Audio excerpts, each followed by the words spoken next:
كفاية بقى قلي في صدور الفراخ بالبيض والبقسماط، وتعالي النهاردة هنشويها بطريقة حلوة جدا وبتتبيلة تحفة كمان على الطاسة، ومش هتاخد معاكي اي وقت، هتطلع معاكي طرية وجوسي وحلوة جدا. يلا نشوف عملناها ازاي ونقول بسم الله. اول حاجه كان عندي كيلو من صدور الفراخ واوراق الفراخ المخليه بدون جلد او عظم. غسلتهم طبعا كويس جدا جدا وعصرت عليهم ليمونه وركنتهم كده على جنب. هبتدي بقى اعمل التتبيله بتاعتهم، تتبيله سهله وبسيطه جدا. في الخلاط هحط بصلايه اقطعها ارباع، هنزل عليها بثلاث طماطمات صغيرين كده او طماطمايه واحده كبيره او معلقه كبيره من معجون صلصه الطماطم. كمان هنزل بمعلقتين كبار من الصويا صوص. كمان هنزل بربع كوبايه من خل التفاح، لو ما عندكيش خل تفاح حطي عصير ليمونه كبيره. تمام. التوابل بتاعتي بقى خلنجان بودر، كزبره ناشفه، 7 بهارات، فلفل اسود، نص معلقه كمون، ربع معلقه حبهان بودر، وكمان 3 فصوص من الثوم.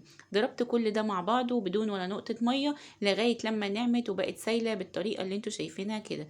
هبتدي بقى انزل بيها كده على الفراخ اللي موجوده عندي، وهبتدي اتبل كده الفراخ من الناحيتين زي ما انت شايفه، وهركنها بقى في التتبيله زي ما انت عايزه، يفضل طبعا قبلها بليله. بس انا هنا ما كانش عندي وقت كبير فسبتها بس ساعه، وكانت حقيقي طالعه خطيره جدا.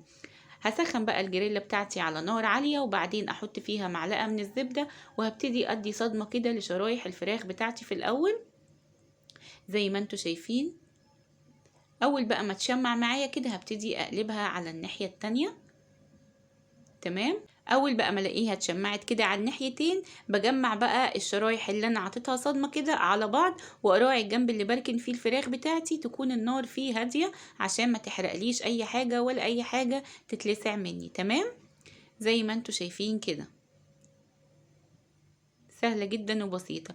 عملت بقى كمية الصدور كلها كده، هنزل بقى بالأوراق بتاعتي برضو هديها صدمة على الناحيتين. وهنا نقلت الصدور بتاعتي على الناحية اللي الحرارة فيها هادية شوية عشان زي ما قلتلكم مفيش حاجة تتحرق مني.